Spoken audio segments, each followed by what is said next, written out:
आओ, अब नेक्स्ट अपन देखते हैं नेशनल कमीशन फॉर ओबीसी, नया टॉपिक, ठीक है, और चैप्टर नंबर 58 एएमएच का नेशनल कमीशन फॉर ओबीसी। इससे पहले अपन ने देखा national commission for SC ST, और अब देख रहे हैं नेशनल कमीशन फॉर ओबीसी, ठीक है। ज़्यादा बेहतर तरीके से इसको समझने के लिए पहले ये दोनों देख लो, बहुत अच्छे से फिट हो जाएगा दिमाग में फिर टॉपिक। शुरुआत कहानी की शुरुआत होते हैं 1992 में मंडल केस से, बीपी मंडल, बिंदेश्वर प्रसाद मंडल केस से। इसको अपन बोलते हैं इंदिरा साहनी वाद, ठीक है। इसमें बोला गया कि भाई ओबीसी के लिए वेलफेयर के लिए पॉलिसी बने, रिजर्वेशन की वो उन्होंने बात करी एजुकेशन एंड सर्विसेज के अंदर। 1993 के अंदर national commission for backward classes बना, ठीक है, बना, लेकिन उस समय इसका दर्जा था वैधानिक दर्जा, ये स्टैट्यूटरी आयोग था। क्यों?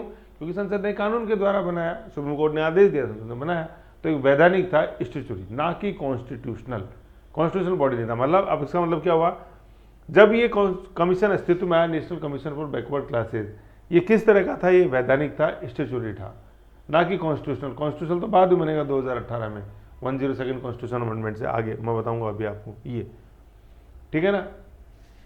लेकिन जन्म के समय कैसा था? स्टैट्यूटरी था, जबकि एससी एसटी कमीशन के साथ ऐसा नहीं है, ठीक है, वो जन्म से ही कॉन्स्टिट्यूशनल है। समझ गए? तो वैधानिक दर्जा था। फिर 2018 के अंदर पास हुआ 102 कॉन्स्टिट्यूशन अमेंडमेंट, और इस कमीशन को जो पहले स्टैट्यूटरी था, वैधानिक था, उसे संवैधानिक दर्जा दे दिया गया, क्या? कॉन्स्टिट्यूशनल स्टेटस दे दिया गया, ठीक है।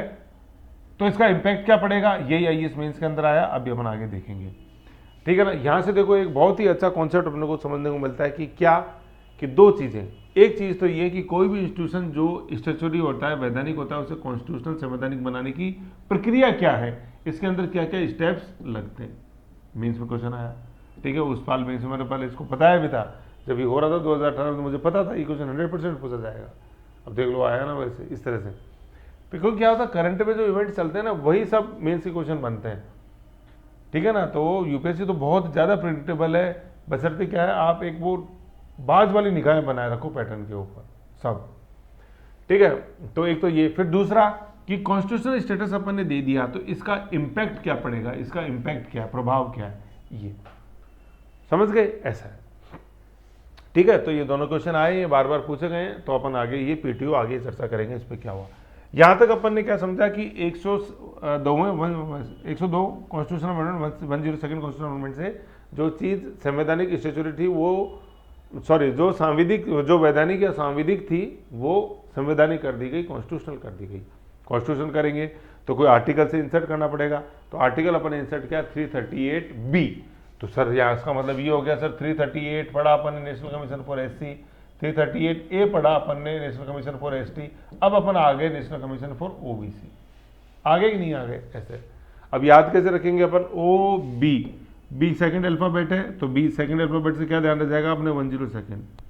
और 2018 के अंदर ये 2018 में पारित हुआ, तो 8 आ रहा है, तो 8 भी तो कुछ कुछ ये बी की तरह दिखाई देता है, इसको थोड़ा और गोलाई दे दो, तो ये ऐसे 8 बन जाएगी।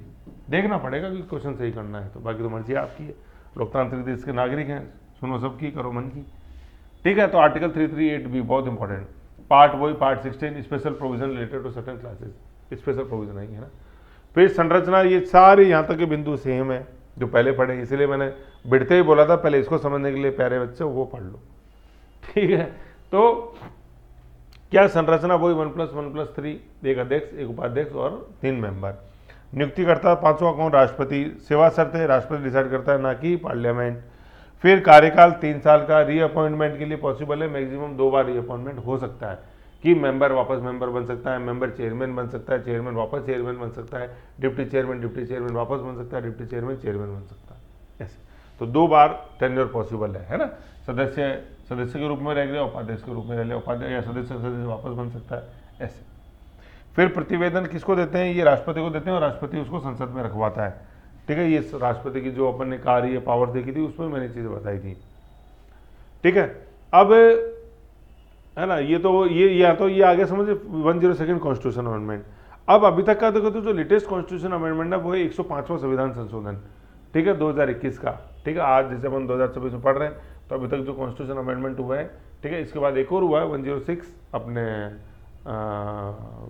वुमेन्स को रिजर्वेशन को लेके, उससे पहले ये था 105वां संविधान संशोधन, ठीक है, 2021। काफ़ी लंबे समय तक ये चला, मतलब 21 से लेकर 25 तक एक ही था, वो ये चल रहा था 105, फिर 106 हुआ, ऐसे।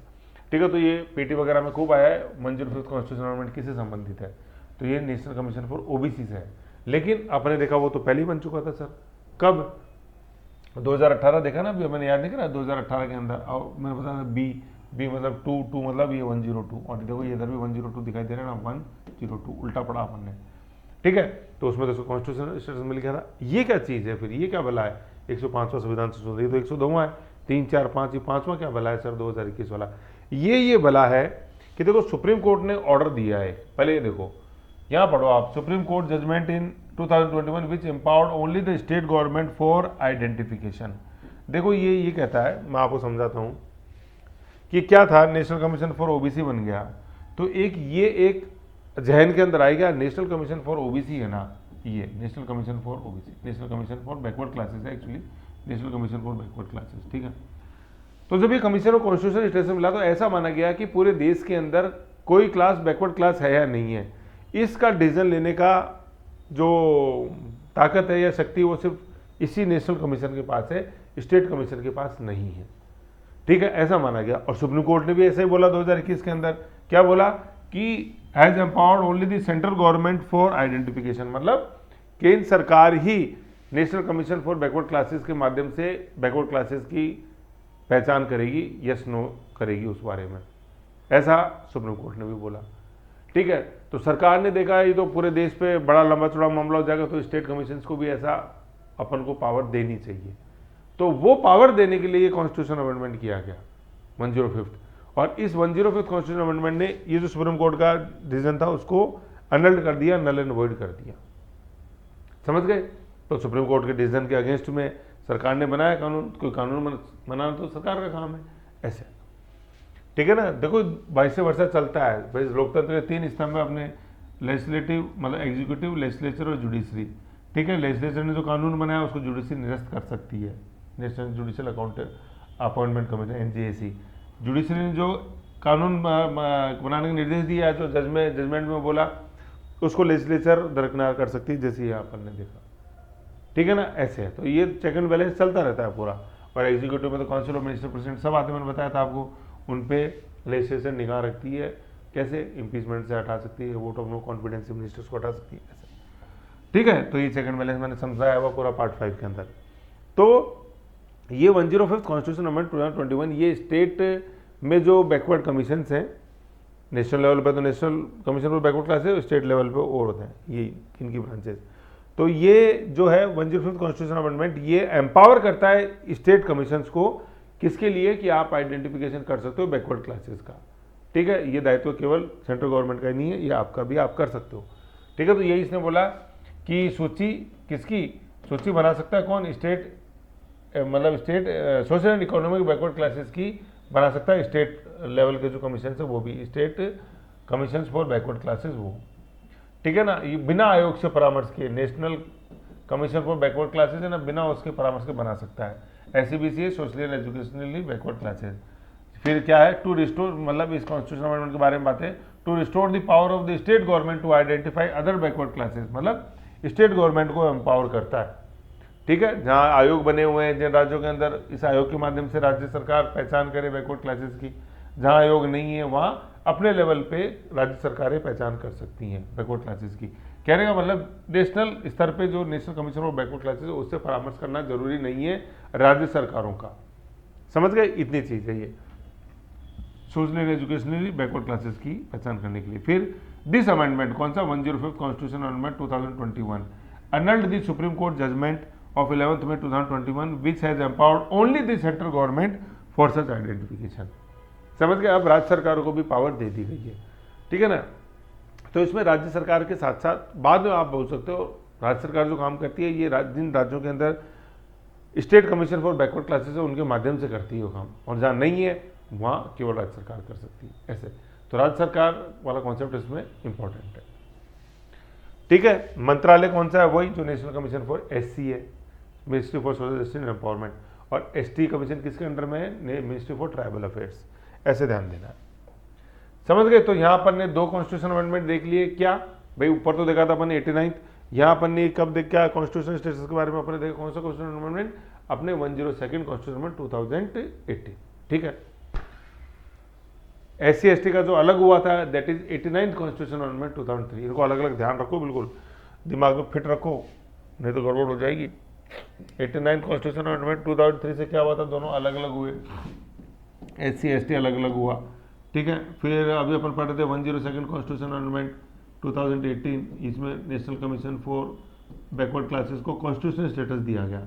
अभी अपन ने जस्ट पढ़ा 105th कॉन्स्टिट्यूशन अमेंडमेंट 2021, इसमें क्या हुआ कि स्टेट गवर्नमेंट को पावर दी गई कि आप बैकवर्ड क्लासेस की पहचान कर सकते हो अपने स्तर पर, ये चीज़ है, ठीक है। तो ऐसे ध्यान रखना, हर का देखो मैंने क्लू बताया हुआ है, दोनों अलग हो गए, 8 9, ये 102, ये 102 यहाँ दिखाई दे रहा है, बी दिखाई दे रहा है और बी यहाँ दिखाई दे रहा है, ये बी दिखाई दे रहा है, बी मतलब सेकेंड अल्फ़ाबेट ए बी, और यहाँ बी अपन को ऐसे दिखाई दे रहा है, ये बी यूँ बी। फिर 105th अपनी मर्जी से काम करो, पंच पटेल तुम खुद ही हो, और 21 खुद ही चुन सकते हो आप, 20-21, ठीक है। मंत्रालय मैंने आपको बताया ही। अब अपन यहाँ एक छोटा सा कॉन्सेप्ट देखते हैं जो IAS मेन में बहुत बार पूछा गया, 2 बार तो आ ही गया, कि इम्पैक्ट क्या होता है कि किसी कमीशन को आपने कॉन्स्टिट्यूशनल स्टेटस दे दिया, उसका इम्पैक्ट क्या होगा। अब ये क्वेश्चन, ये कॉन्सेप्ट हम लोग कहाँ मदद करेगा, देखो अब मैं बताऊँ, जैसे अभी भी आज की तारीख में इसके बाद टॉपिक वही आएंगे, बहुत सारे इंस्टीट्यूशन ऐसे हैं जिनको कि स्टेचुटरी दर्जा कॉन्स्टिट्यूशनल स्टेटस उनको नहीं मिला हुआ है, जैसे national women commission, child commission, human right commission 1993, है ना, उनको माइनॉरिटी कमीशन है, उनको कॉन्स्टिट्यूशनल स्टेटस नहीं है, समझ रहे हो, वो स्टेचुटरी ही है। तो कल को अगर उनको कॉन्स्टिट्यूशनल स्टेटस दिया जाए तो भैया पहले तो बताओ उसका प्रोसेस क्या है, स्टेप्स बताओ आप मेरे को। दूसरा कि क्या फर्क उन पे वो डालेगा, उनको संवैधानिकरण करने से, कॉन्स्टिट्यूशनल स्टेटस से क्या फर्क पड़ेगा, ये दोनों कॉन्सेप्ट वाले क्वेश्चन है, बहुत अच्छे पता होना चाहिए। उसी का आंसर यही आंसर है जो वहाँ भी चिपकेगा, वुमेन पे, चाइल्ड पे, माइनॉरिटीज़ पे, अपने ह्यूमन राइट पे। ये आ जाओ,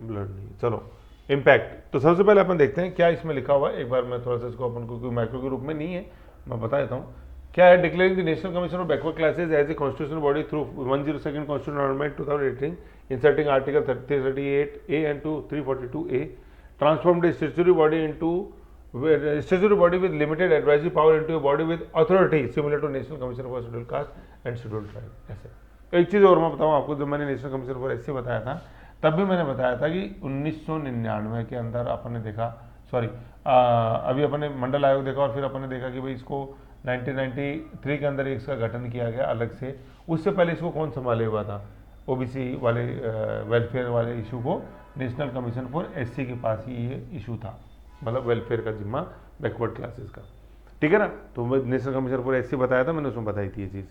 चलो ठीक है, तो क्या फर्क डालेगा अभी अपन देखते थे की इफेक्ट क्या क्या है। सबसे पहले एनहेंस्ड पावर एंड ऑटोनोमी, ठीक है ना, ये बहुत अच्छी तरह अपन को याद रखना है क्योंकि सब में ये चिपकेंगे, वुमेन, चाइल्ड, माइनॉरिटी, सब में क्या है। देखो एनहेंस्ड पावर एंड रिस्पॉन्सिबिलिटीज क्या है, सिविल कोर्ट पावर इसको मिल जाएंगी, कॉन्स्टिट्यूशनल पहले भी था, अभी सिविल कोर्ट कहने का मतलब क्या है, समन कर सकते हैं, डिसीजन दे सकते हैं, लेकिन सजा नहीं दे सकते हैं।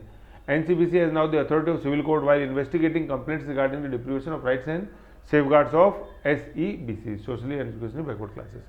Inquiry capabilities, it can summon individuals, examine them under oath, require document protection and receive evidence on affidavits। ठीक है, शपथ बता दीजिए कि हाँ भाई ऐसा ऐसा नहीं हुआ था, यूँ। Monitoring safeguard, the commission has the mandate to monitor all the constitutional and legal safeguard provided to SEBCs, socially and educationally backward classes। ठीक है ना, देखो इसमें दो चीज़ आ रही, सोशली एंड एजुकेशनली, सामाजिक और आर्थिक रूप से पिछड़े वर्ग के लिए मॉनिटर के लिए जो भी कॉन्स्टिट्यूशन के अंदर प्रोविजंस हैं पार्ट 16 के अंदर, उनको ये इंप्लीमेंटेशन करा सकता है प्रभावित तरीके से। Strengthened role in policy and grievance redressal, mandatory consultation, consult करना जरूरी है इस कमीशन से। कब? The union and the state government are required to consult with NCPC on all major policy related affecting SEBCs। ऐसी कोई भी पॉलिसी स्टेट गवर्नमेंट बनाती है जो कि सोशल एजुकेशन क्लासेस को हिस्से संबंधित है, तो इससे कंसल्ट करना मस्ट है इस कमीशन से, क्योंकि इसको कॉन्स्टिट्यूशनल स्टेटस दिया गया है। Grievance redressal, it can actively inquire into specific complaint such as instance of injustice, discrimination, improper implementation of reservation benefits. ठीक है ना, ऐसे। लेकिन माइनॉरिटी इंस्टीट्यूशन के अंदर नहीं करा सकते, वहाँ तो पार्लियामेंट कराएगी। Advisory role, the commission advises on social economic development of OBCs and evaluates their progress. Third क्या है, procedural changes in listing communities, है ना। पहले क्या था, parliamentary approval, article 342A mandates that the inclusion and exclusion of any community in the central list of OBC requires the approval of parliament, making the process more rigorous. Presidential notification, the president in consultation with governor specify.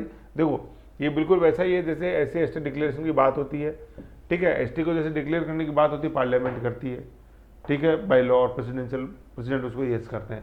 वही चीज़ यहाँ पे central list को amend करना है तो parliament करती है और प्रोसेस रिग्रेस है, प्रेसिडेंट की सहमति से वो होता है, और president in consultation with governor specify करते हैं कि ये सोशल एजुकेशन बैकवर्ड क्लासेस है या नहीं। Impact on federal structure with 105 constitution amendment की क्या स्टेट गवर्नमेंट्स को पावर दी, तो ज़्यादा फ्लेक्सिबल बनाया इसने फेडरल स्ट्रक्चर को।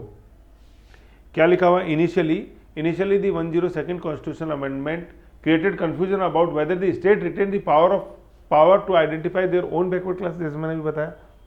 तो सुप्रीम कोर्ट ने बोला कि नहीं केवल सेंट्रल गवर्नमेंट के पास ही है, तो फिर पार्लियामेंट ने, सेंट्रल गवर्नमेंट ने अमेंडमेंट करके, कॉन्स्टिट्यूशन अमेंडमेंट करके इसको क्लियरिफाई किया, नहीं, central government are also equally empowered equivalent to the central government in the identification of backward classes.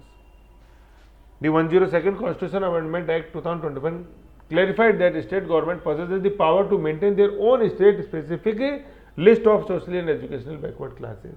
States को empower किया, तो कहने का मतलब जो फेडरल स्ट्रक्चर है, संघीय ढांचा है, उसको और मजबूत इसने किया है। Therefore, the NCBC now acts as a central constitutional monitor while states retain authority over their specific lists. Shift in political accountability, भाई स्टेट्स के ऊपर आपने डाल दिया ना जिम्मेदारी, तो वो भी जिम्मेदार है। The shift to a constitutional body combined with the power to advise on sub categorisation, that is Rohini commission ने बोला था कि भाई सब कैटेगरीज आप और बनाओ, जैसे अपन देखते हैं TSP वाला कॉन्सेप्ट जैसे जो है ST के अंदर, वो aims to ensure that reservation benefit is the most marginalize community. Reservation within reservation, आज TSP क्या है भाई, ये टोटल ST, इसके अंदर ये TSP, तो reservation within reservation, so that the most marginalize community with in the broader OBC category, उनको भी ये फायदा मिल सके, बेनिफिट, ऐसा, ठीक है। तो बिल्कुल ये की ये चीज़ें चिपकेंगी वुमेन, चाइल्ड और सारे में, जो ऐसे कमीशन जो इनको आज तक कॉन्स्टिट्यूशनल स्टेटस आज की तारीख तक नहीं दिया हुआ है, तो उनको दिया जाना चाहिए या नहीं दिया जाना चाहिए, देंगे तो क्या फायदे होंगे, ये सब फायदे होंगे साहब, समझ गए। अब अपन नेक्स्ट देखते हैं समरी ऑफ चेंजेस, जो मैंने बिल्कुल नटशेल में बता रखा। क्या ये तो है 2018 से पहले जब ये वैधानिक स्टैट्यूटरी कमीशन था, ये है पोस्ट 2018 जब उसको कॉन्स्टिट्यूशन स्टेटस मिल गया। कौन से कॉन्स्टिट्यूशन अमेंडमेंट से, 102nd से। स्टेटस पहले स्टैट्यूटरी था, ठीक है, 93 में एक्ट बना था उससे, अब कॉन्स्टिट्यूशनल बॉडी बन गया, आर्टिकल 338 से इंसर्ट हुआ है पार्ट 16 में। पावर्स पहले एडवाइजरी थे, अब सिविल कोर्ट वाले पावर्स है, संबंध कर सकता है, एविडेंस एफिडेविट ले सकता है, ऐसे ओथ ले सकता है, पहले सिर्फ एडवाइजरी था, ये कुछ नहीं कर सकता। ग्रीवेंस रिड्रेसल पहले लिमिटेड था, अब हाई हो गया, बहुत असर डालता है, क्रिटिसिज्म होता है सेंट्रल स्टेट गवर्नमेंट का। कंसल्टेशन पहले मैंडेटरी नहीं था पॉलिसी बनाने में, आज मैंडेटरी है, ठीक है, government must mandatory. Listing government decision और पार्लियामेंट्री अप्रूवल, मतलब किसी को अपन को किसी को कम्युनिटी को जोड़ना है नहीं जोड़ना है, तो पहले गवर्नमेंट का डिसीजन होता था, आज पार्लियामेंट का। पहले गवर्नमेंट अपने लेवल पे कर लेती थी, ठीक है, एग्जीक्यूटिव ऑर्डर निकाल के, आज पार्लियामेंट डिसीजन लेती है, तो प्रेसिडेंट यस करता है उस पर। With the constitutional status given to NCBC, more teeth its recommendation are generally not binding on the government, है ना। मतलब कहने का मतलब क्या है कि ये केवल इसको दांत ही दिए काट नहीं सकता है, क्यों, क्योंकि अभी भी इनकी जो रिकमेंडेशन है कॉन्स्टिट्यूशनल होने के बावजूद भी वो मैंडेटरी इन नेचर होती है, वो बाइंडिंग नहीं होती है, जैसे national commission for SC ST पढ़ा था। लेकिन फिर भी तस्वीर बहुत ज़्यादा बदली है, कहने का मतलब सही दिशा में जा रहे हैं, बस थोड़ी रफ्तार कम है, बात इतनी सी, समझ गए। ऐसे था ये अपना नेशनल कमीशन फॉर OBC। फिर ये लिंग्विस्टिक माइनॉरिटीज वाला आगे देखेंगे अपन, समझ गए। तो इसके अंदर जो नेशनल कमीशन फॉर OBC में जो खास बात है समझने वाली है, वो 102nd constitution amendment 2018 and 105th constitution amendment 2021। फिर किसी कमीशन को स्टेप्स होते हैं, देखो स्टेप्स क्या होते हैं कि कॉन्स्टिट्यूशनल बॉडी बनाने के लिए क्या, कि सबसे पहले तो प्रपोजल आता है गवर्नमेंट के पास, जो कैबिनेट प्रपोज करती है। फिर अपने को क्या होता है कि पार्लियामेंट के अंदर एक्ट पास होता है, ठीक है, कोई कॉन्स्टिट्यूशनल अमेंडमेंट बिल है ना इसलिए, ठीक है, और कॉन्स्टिट्यूशनल अमेंडमेंट बिल है, फेडरल स्ट्रक्चर को प्रभावित करता है, तो 50% से ज़्यादा राज्यों से ये यस होता है, मतलब स्पेशल मेजोरिटी, टोटल का 50%, प्रेजेंट वोटिंग का 2/3, टू थर्ड 67% के लगभग होता है, ठीक है ना। और 50% से ज़्यादा स्टेट से यस होना जरूरी है, स्पेशल मेजोरिटी से फिर बनते हैं, ऐसे प्रेसिडेंट यस करता है, तो वो कॉन्स्टिट्यूशनल अमेंडमेंट वाला ही प्रोसेस इसके ऊपर लागू होता है, बात इतनी सी। तो स्टेप्स हैं, तो दो चीज़ें बहुत अच्छे से पढ़नी है, तो स्टेप्स क्या होते हैं और दूसरा इम्पैक्ट क्या होता है, अगर दिया तो उसका इम्पैक्ट क्या होगा। तो बहुत बेहतरीन तरीके से पढ़ाया मैंने कंटिन्यू। ये 3 बार यूपीएससी मेन के अंदर क्वेश्चन आया, एक बार स्टेप पूछा, 2 बार इम्पैक्ट पूछा, समझ गए। ऐसे अपन को ध्यान रखना है। फिर नेक्स्ट जो टॉपिक है देते नेक्स्ट आपने माइनॉरिटीज़ वाला है, special officer for linguistic minorities, इसको नेक्स्ट में देखते हैं। यूपीएससी वाले क्वेश्चन देखो, उससे एक डेप्थ बनेगी। ओके, नेक्स्ट अपन टॉपिक लेते हैं। ओके।